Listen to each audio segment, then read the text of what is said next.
Selamat siang anak-anak semua. Bagaimana kabar kalian hari ini? Oke, baik, puji Tuhan. Ibu berharap kita semua yang hadir dalam ruangan ini berada dalam keadaan sehat, supaya kita bisa mengikuti kegiatan pembelajaran kita hari ini dengan penuh semangat dan antusias. Nah, sebelum kita mulai pembelajaran kita hari ini, saya persilakan satu orang untuk memimpin kita dalam doa. Silakan. Oke, terima kasih. Selanjutnya Ibu akan mengecek hadiran kalian hari ini. Apakah semuanya hadir atau ada yang keterangan sakit, izin apa? Bagaimana? Semuanya hadir? Oke, baik, nice. Lalu sebelum kita mulai kegiatan mengajar kita pada siang hari ini, Ibu mau tanya dulu, apakah teman-teman semua sudah mengenal Ibu atau ada yang belum tahu Ibu punya nama? Oke, ada kata mengatakan bahwa tak kenal maka tak sayang. Oleh karena itu, Ibu akan memperkenalkan diri supaya nanti kalau kita bertemu dia kita bisa saling bertegur sapa begitu. Oke, baik.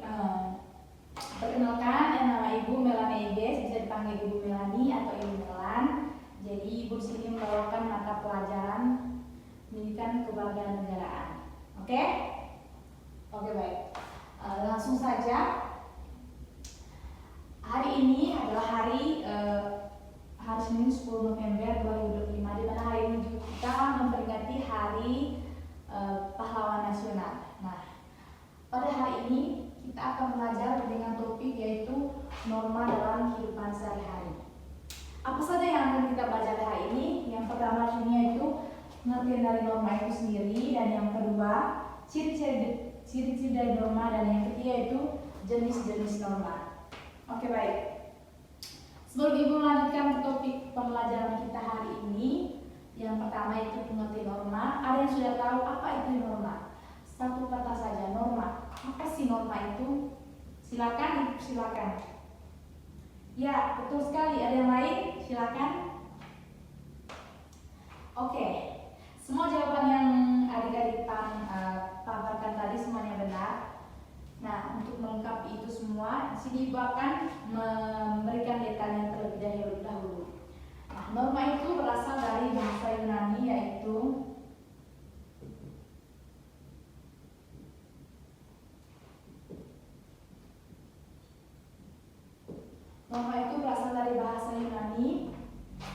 nomos.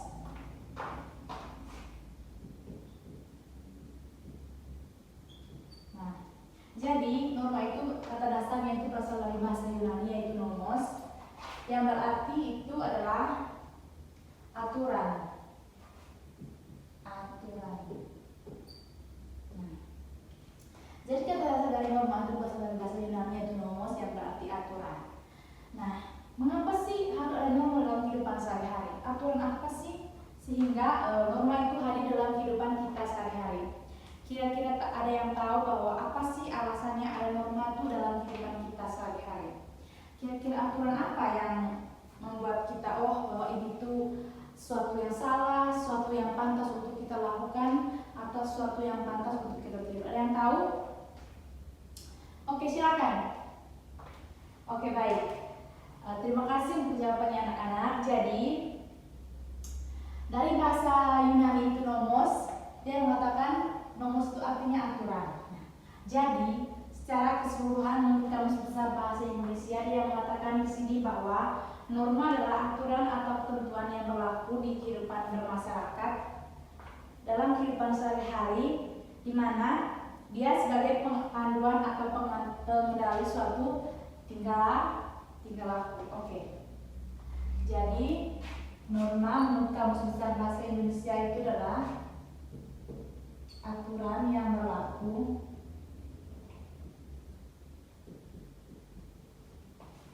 dalam kehidupan bermasyarakat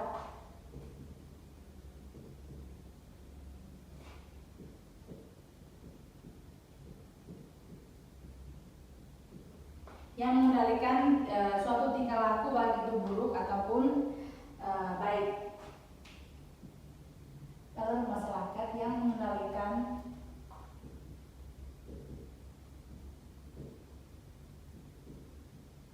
perihal tingkah laku.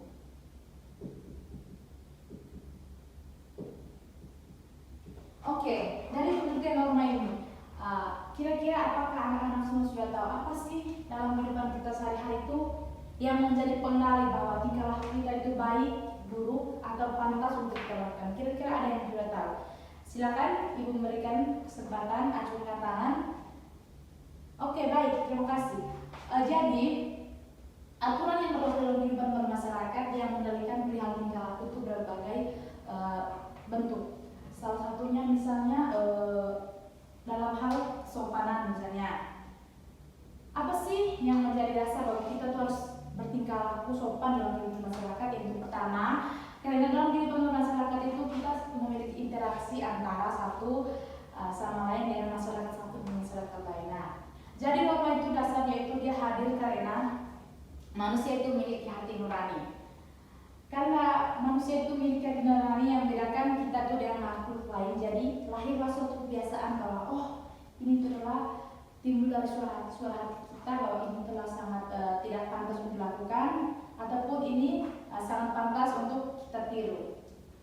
Yang kedua di sini yaitu dari pengertian norma ini kira-kira ada yang mau mengajukan pertanyaan? Silakan.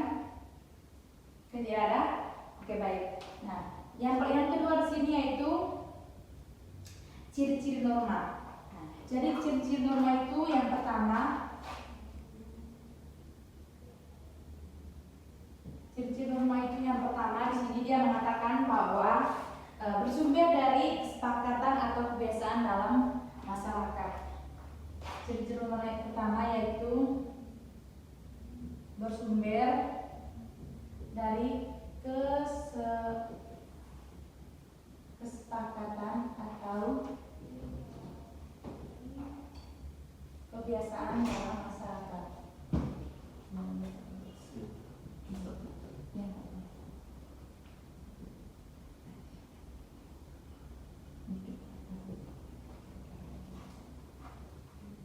Ciri-ciri yang kedua di sini yaitu mengatur perilaku, memiliki sanksi dan bersifat mengikat. Ciri-ciri yang kedua yaitu mengatur perilaku,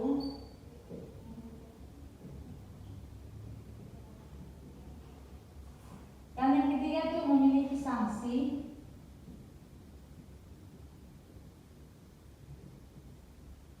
dan yang keempat adalah bersifat mengikat.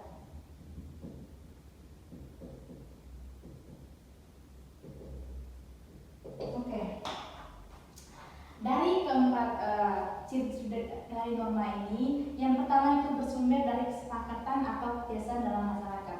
Jadi norma itu hadir dalam kehidupan kita sehari-hari itu karena suatu yang sudah terbiasa dalam kehidupan kita sehari-hari. Dia itu bersumber dari kebiasaan dalam masyarakat. Misalnya kalau kita membiasakan diri untuk bersikap sopan, bagaimana kita membawa diri kalau kita berbicara dengan orang tua, nah itu merupakan kebiasaan yang sudah hadir. Jadi sifat yang norma ini bukan suatu yang timbul karena kau harus bisa melakukan ini, tidak, tapi karena suatu kebiasaan yang terus muncul dalam kehidupan kita sehari-hari. Misalnya kalau kita bertemu orang atau kita bertamu ke rumah orang, tentu salah satu kebiasaan yang kita lakukan bagaimana kita mengucapkan salam ataupun bertegur bersapa. Ciri-ciri yang kedua di sini dia mengatakan yaitu mengatur perilaku. Jadi norma itu dia tuh mengatur perilaku kehidupan kita. Dalam kehidupan kita sehari-hari, norma ini dia berfungsi sebagai pengatur perilaku, entah itu perilaku yang baik, yang buruk, ataupun yang pantas. Dan yang ketiga yaitu memiliki sanksi. Nah, ciri-ciri norma yang ketiga itu dia mengatakan bahwa memiliki sanksi. Jadi jika kita melanggar suatu norma, misalnya itu contohnya norma hukum misalnya, dia itu memiliki sanksi. Misalnya kalau kita melakukan pembunuhan, korupsi, tentu ada beberapa undang-undang atau pasal undang-undang yang akan menjerat kita. Jadi jika kita melanggar salah satu dari norma itu, kita akan dikenakan sanksi. Yang terakhir itu bersifat mengikat. Bersifat mengikat di sini maksudnya itu bukan kita ambil tali lalu kita ikat, bukan. Jadi bersifat mengikat ini artinya bahwa dalam kehidupan sehari-hari norma itu dia sudah membaur dengan kehidupan kita sehari-hari. Jadi dia itu mengikat antara perilaku yang akan kita lakukan ataupun yang akan kita terapkan dalam kehidupan sehari-hari. Sampai sini ada yang mau bertanya? Silakan. Oke, tidak ada. Nanti di akhir pembelajaran nanti Ibu akan menyimpulkan semuanya, baru nanti berikan kesempatan kepada anak-anak untuk bertanya. Oke, yang ketiga yaitu jenis-jenis norma.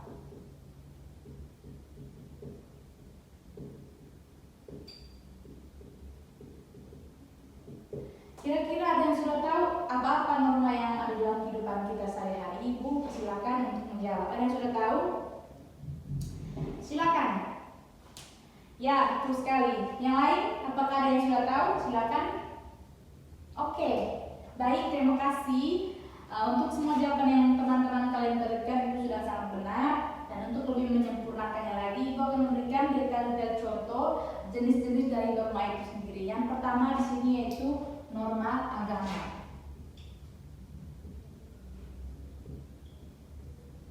Nah, dari kata dasar agama ini kita tentu saja sudah tahu bahwa norma itu berkaitan dengan apa yang kita anut atau apa yang kita yakini. Jadi norma agama itu dia lahir dari aturan yang bersumber dari ajaran agama. Jadi norma agama itu adalah aturan yang bersumber dari ajaran agama. Misalnya dalam agama Kristiani misalnya, ada beberapa aturan yang bersumber dari ajaran agama, misalnya dari 10 perintah Allah, jangan mencuri ataupun membunuh ataupun lain sebagainya. Terus agama Muslim misalnya itu jangan makan makanan yang haram ataupun berbagai agama lainnya. Tentu saja di Indonesia ini kan ada berbagai macam agama yang dianut oleh masyarakat. Nah, dari setiap agama itu tentu dia memiliki aturan yang berbeda dari setiap, tergantung dengan agama yang dia dianut. Oke. Nah, norma agama itu contohnya itu misalnya dia itu tadi mengatakan bahwa aturan yang timbul dari ajaran agama. Sebentar mari Ibu paparkan contoh. Yang kedua di sini yaitu jenis norma yang kedua, ada yang sudah tahu? Oke, baik. Norma yang kedua di sini itu adalah norma kesusilaan.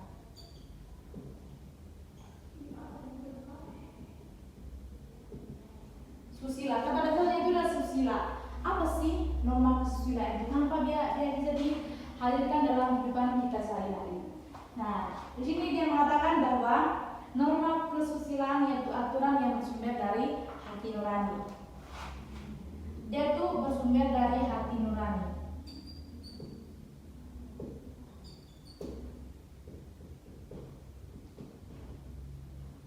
Oke. Kira-kira dalam kehidupan sehari-hari pernah tidak anak-anak semua merasakan bahwa ketika ingin melakukan sesuatu yang salah, tentu hati nurani kita itu akan tiba-tiba dia mengatakan, oh jangan, itu sangat tidak dibenarkan, itu tidak baik untuk kita lakukan. Pernah tidak? Ya, secara tidak sadar, norma kesusilaan inilah yang bersumber dari hati nurani manusia, yang ketika kita akan melakukan sesuatu yang tidak baik, dia akan mengatakan, dia akan tiba-tiba terngiang dalam kita punya pikiran bahwa oh jangan melakukan ini, karena itu adalah sangat tidak dibenarkan. Misalnya kalau kita lewat di jalan raya misalkan, kita melihat ada pohon mangga lebat, kita ingin sekali mencurinya toh, tapi hati nurani kita berbisik bahwa oh jangan, ini adalah milik orang. Kalau kita mau minta ya boleh saja, tapi kalau kita mau mencurinya ataupun mengambilnya tanpa izin itu sangat tidak benar. Jadi itu adalah norma kesusilaan. Kata dasarnya itu adalah susila. Oke. Yang ketiga yaitu norma kesopanan.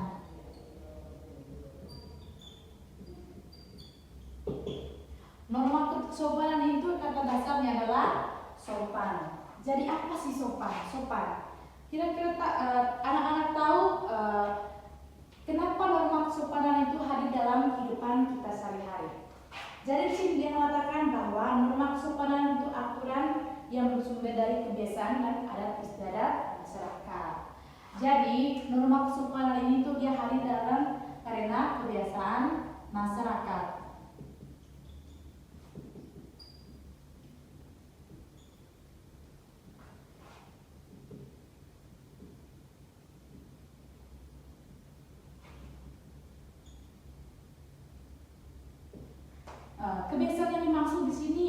misalnya kalau kita duduk dengan orang tua, tentu kita bisa memposisikan diri bahwa kita sedang berbicara dengan orang tua. Bagaimana kita memposisikan diri, kita punya nada suara, ataupun ketika kita bertamu ataupun melewati kerumunan orang, tentu kalau kita manusia yang berakal budi, manusia yang tahu bahwa kita sedang berinteraksi dengan orang, kita akan melakukan norma kesopanan, misalnya bagaimana kita mengucapkan kata permisi ataupun kata selamat.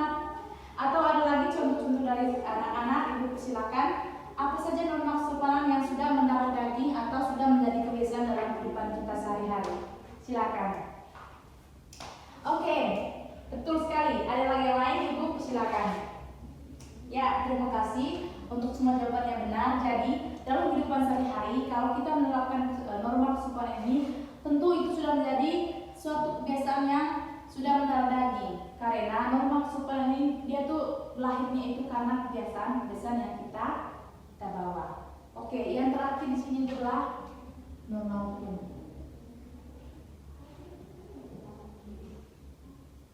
Norma hukum. Nah, kenapa norma hukum dia itu hadir pada terakhir? Karena norma hukum ini dia hadir pada terakhir untuk menguatkan kembali 3 norma yang sudah ada. Karena terkadang dalam kehidupan kita sehari-hari itu, ketiga norma ini meskipun kita sudah tahu bahwa ini salah, tapi secara tidak sadar kita tentu tetap akan melakukannya. Maka hadirlah norma hukum. Karena norma hukum ini dia hadir oleh pemerintah yang berwenang mengeluarkan aturan.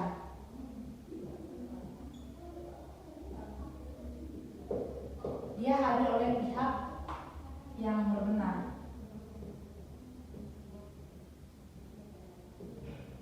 Nah, jadi di Indonesia ini sebagai negara hukum ataupun negara Pancasila, tentu saja ada beberapa aturan-aturan perundang-undangan yang hadir dalam kehidupan kita sehari-hari. Nah, misalnya tadi di awal ibu sudah berikan contoh, kalau kita melakukan korupsi, ada beberapa peraturan perundang-undangan yang tentu akan menjerat kita. Meskipun dalam perjalanannya itu terkadang pemerintah yang berwenang mengeluarkan aturan itu, mereka juga yang melakukan korupsi tersebut, ataupun berbagai macam peraturan perundang-undangan lainnya. Jadi norma hukum ini dia hadir paling terakhir oleh yang dikeluarkan oleh pemerintah yang berwenang mengeluarkannya itu untuk melengkapi atau menguatkan ketiga norma yang sudah ada. Misalnya kalau kita melanggar aturan norma agama, misalnya itu dalam agama Muslim misalnya itu melakukan misalnya mengharamkan atau memakan sesuatu yang sudah dilarang dalam agamanya, tentu saja ada peraturan perundang-undangan yang akan menjeratnya. Oke, sampai sini ada yang mau bertanya? Oke, tidak ada. Oke, sebelum ibu lanjut lagi, ada beberapa topik yang kita bahas hari ini, yaitu dari topik pertama untuk kita belajar dengan 3 topik. Nah, dari ketiga topik ini ibu mau menyimpulkan bahwa norma itu hadir dalam kehidupan sehari-hari itu karena kebiasaan yang sudah timbul atau sudah mendarah daging dalam kehidupan masyarakat.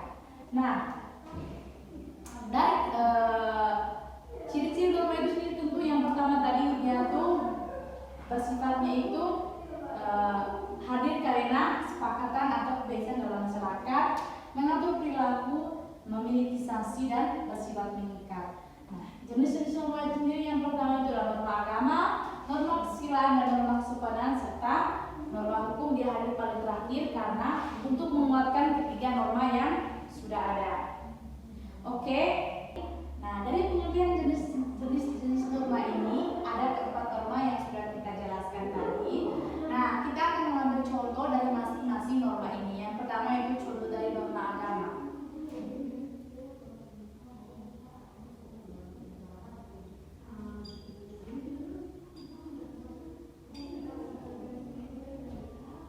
Kira-kira ada yang sudah tahu contoh-contoh norma agama yang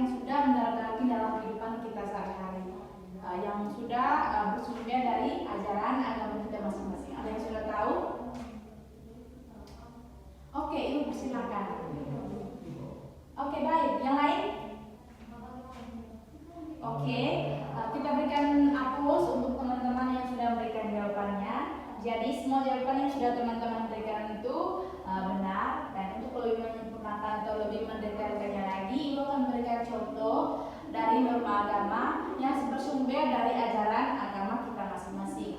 Misalnya itu secara umumnya saja itu contoh dari norma-norma agama itu yang pertama itu menghargai satu perbedaan antara agama lain atau yang disebut dengan toleransi. Toleransi antara umat beragama.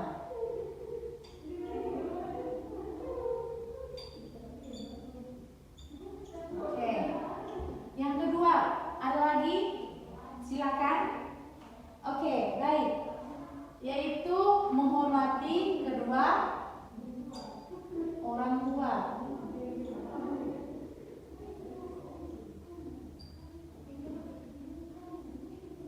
Ada lagi yang lain? Misalnya itu dalam agama Muslim misalnya, ada contoh ajaran agama dalam agama Muslim yang sudah menjadi norma atau aturan dalam agama itu, misalnya itu tidak memakan makanan yang haram. Oke. Misalnya dalam agama Muslim tadi itu, namun secara umum di sini kita akan membahas bagaimana dari setiap agama itu dia itu memiliki persamaan aturan, misalnya itu toleransi antara umat beragama, menghormati orang tua dan lain sebagainya. Oke. Yang kedua yaitu contoh dari norma kesusilaan.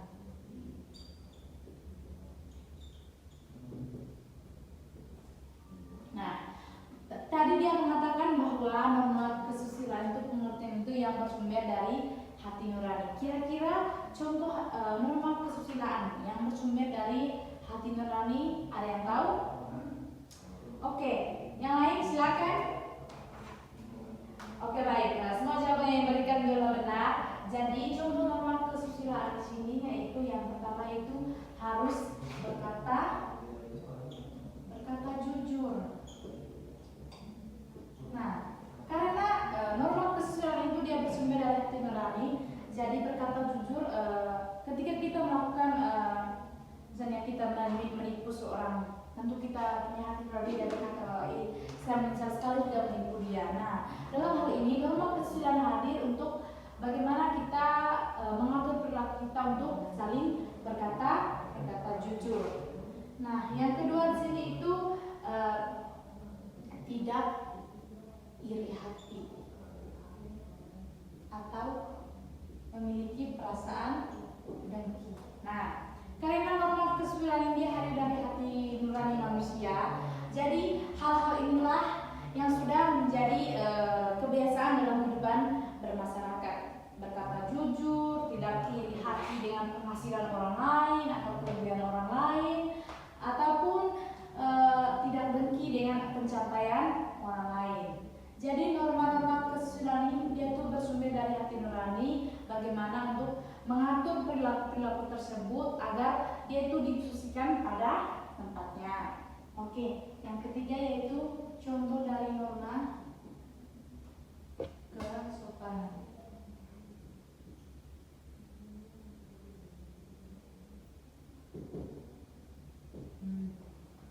Nah, di pengertian tadi dia mengatakan bahwa aturan yang bersumber karena kebiasaan masyarakat.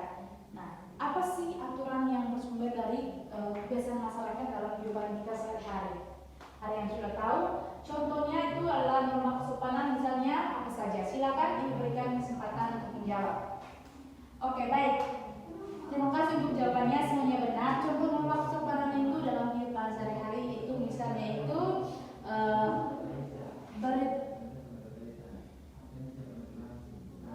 berperilaku sopan terhadap orang tua.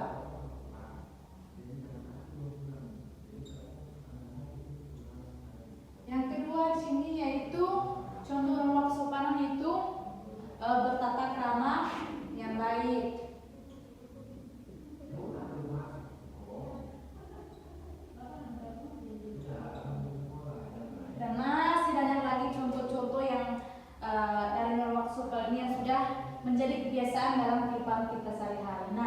contoh yang Ibu ambil di sini itu berperilaku sopan terhadap orang tua. Bagaimana kalau kita berbicara dengan orang tua?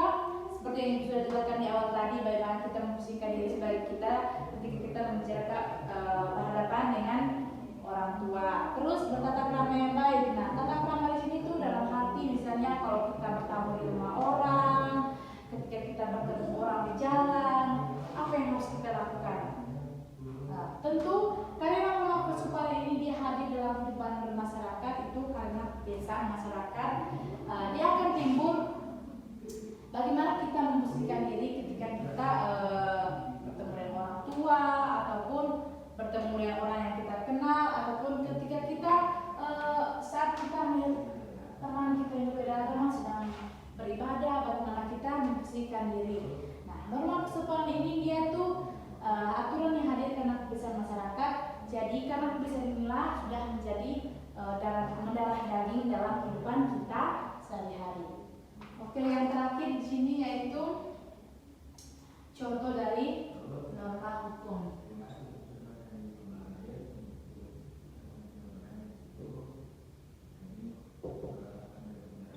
Contoh norma hukum. Kata dasarnya contoh norma hukum yang sudah diketahui oleh teman-teman yang bersumber dari pihak-pihak yang berwenang mengeluarkan aturan hukum. Misalnya apa? Perundang-undangan. Oke. Yang pertama yaitu misalnya norma hukum, misalnya itu undang-undang tentang perlindungan anak. Yang kedua yaitu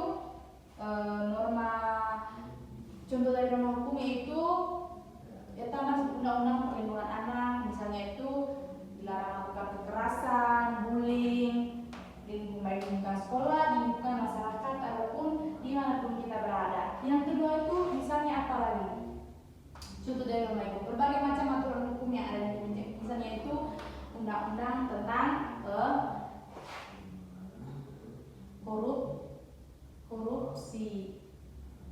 Oke, jadi secara misalnya Ibu ambil contoh yang secara umum saja, di sini ada undang-undang perlindungan anak, ada undang-undang untuk tidak melakukan korupsi ataupun nepotisme. Walaupun pada perjalanannya itu norma hukum di Indonesia itu tidak pada tempatnya juga, karena pemerintah yang mengeluarkannya juga dia mengeluarkan aturan tersebut, dia juga yang melakukannya. Oke, sampai di sini paham atau ada yang tidak paham, Ibu berikan kesempatan untuk bertanya. Oke, baik, semuanya paham? Oke, sebelum Ibu menutup pelajaran kita pada sore hari ini, Ibu berikan kesempatan kepada teman-teman semua untuk memberikan saran ataupun masukan kepada Ibu apa yang perlu Ibu perbaiki dari cara mengajar Ibu sore ini, sehingga teman-teman yang mengikuti pelajaran itu bisa mengerti atau bisa mengikutinya di hari berikutnya itu dengan penuh antusias. Silakan. Oke, baik, terima kasih. Oke, untuk menutupi pelajaran hari ini, satu orang kita dalam doa. Baik, terima kasih. Baik anak-anak, untuk pertemuan kita sore hari ini cukup sampai di sini karena kita juga dibatasi oleh waktu. Selanjutnya, jangan lupa berikan rating untuk Ibu di aplikasi yang sudah disediakan. Jangan lupa juga Ibu berikan pesan kepada kalian untuk mencari berbagai sumber macam tentang materi yang kita pelajari hari ini, baik dari berbagai macam media sosial, perpustakaan ataupun buku-buku lainnya. Oke? Baik anak-anak, pertemuan kita hari ini sampai di sini saja. Terima kasih untuk pertemuan untuk kalian teman-teman semua, dan mohon maaf untuk segala kekurangan dalam proses mengajar Ibu. Selamat sore untuk kita semuanya.